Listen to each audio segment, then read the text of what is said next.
klarifikasi adalah dari beberapa berita yang aku lihat termasuk yang ditinggalkan oleh almarhum itu dia memfitnah, itu fitnah ya, menggesek ATM.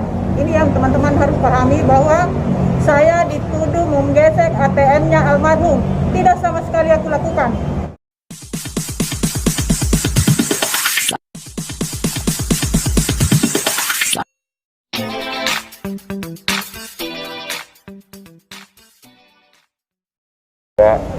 Saksi dari kedokteran, nanti biar semua keterangan-keterangan itu dinilai oleh majelis hakim seperti apa. Yang jelas bahwa kasus ini adalah kecelakaan di mana itu musibah yang terjadi. Jadi memang ada kelalaian, kita tidak bisa pungkiri. Nah, tadi saksi-saksi juga menjelaskan apa kejadian di rumah sakit.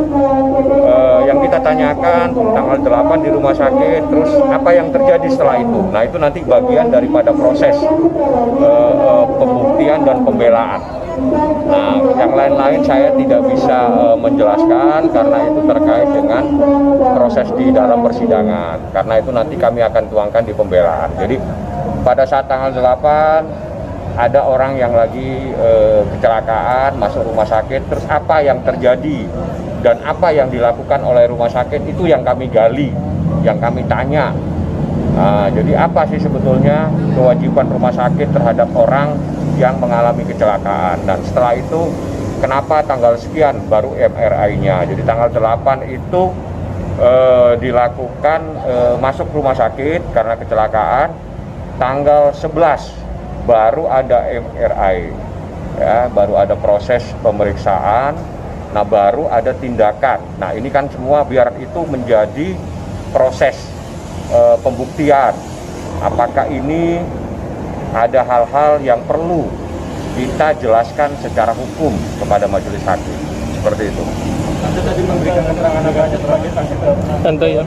Oh iya, kalau dari saya, kalau masalah proses hukum ya, tadi lawyer kami sudah menjelaskan. Yang saya hanya ingin klarifikasi adalah dari beberapa berita yang aku lihat termasuk yang ditinggalkan oleh almarhum itu dia memfitnah, itu fitnah ya, menggesek ATM.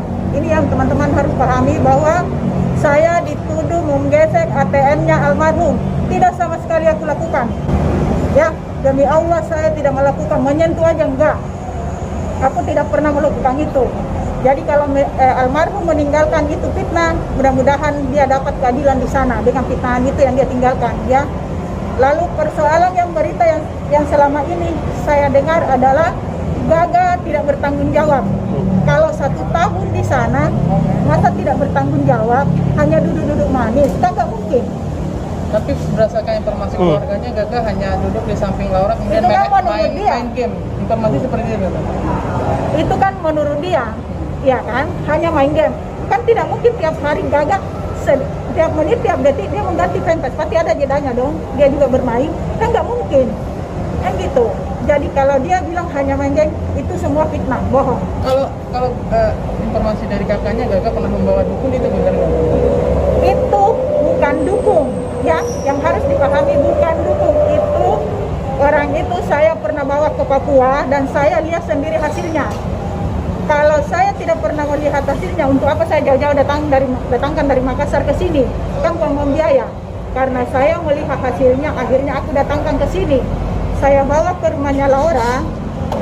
Saya hanya 3 kali dia tangani Laura, saya hentikan karena ada 3. Apa itu? Ada 3 yang orang terapi.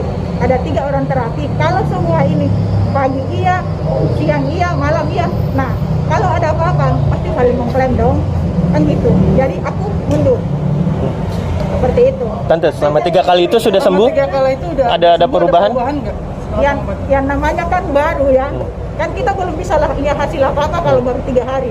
Pasti butuh waktu, apalagi dengan kondisi yang kayak gitu. Ya. Tante, itu terapis apa Tante? Tulang belakang atau apa? Terapis apa itu bisa dibilang? Terapis apa itu? Terapi apa sih yang waktu itu Seorang terapis apa? Itu terapi tulang. Tulang belakang? Tulang. Tapi informasi dari, maaf yang Tante bawa itu apa sih sebenarnya? Kondisi Laura seperti apa pada saat Melihat? Mungkin Yes. pertama kali diobati apa sih?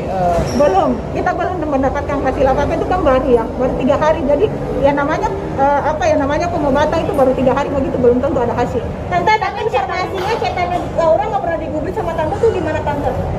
Bukan, saya tidak pernah gubris. Laura terakhir WA saya itu, terakhir chat saya itu tanggal 21 Desember. Memang saya tidak jawab karena hari itu untuk apa lagi saya jawab, kan Gaga sudah diproses hukum, apalagi aku mau jawab. Untuk Mengenai tante yang 12 bilang- miliar ini seperti apa tante tanggapannya? Tante? Pada saat dia menuntut 12 miliar, aku sudah bilang sama bapaknya, saya tidak sanggup kalau 12 miliar. Kalau hari itu dia minta Gaga bertanggung jawab, dia minta dinikahi Laura, maka saya katakan ya, oke. Itu Masih tante sangat tidak menyanggup. Tapi kan Tante kan tidak menyanggupi 12 miliar. Tante mungkin berapa akhirnya yang di Mungkin udah ada Ada obrolan ngasih berapa, Tang? secara kekeluargaan, apakah sanggupnya berapa, nominal berapa? Belum, Sanggup. belum. Kita belum ada pembicaraan kalau sampai segitu. Ada Belum ada. terkait Laura tidak menggunakan seatbelt itu keterangan dari Gaga apa dari mana tante? Lihat langsung di lokasi mobil, lihat mobil di mobilnya. Tante lihat langsung? Lihat. Berarti Di kondisinya rest di rest area jadi mobilnya kondisinya tidak terpasang sebenarnya atau gimana? Seatbeltnya tetap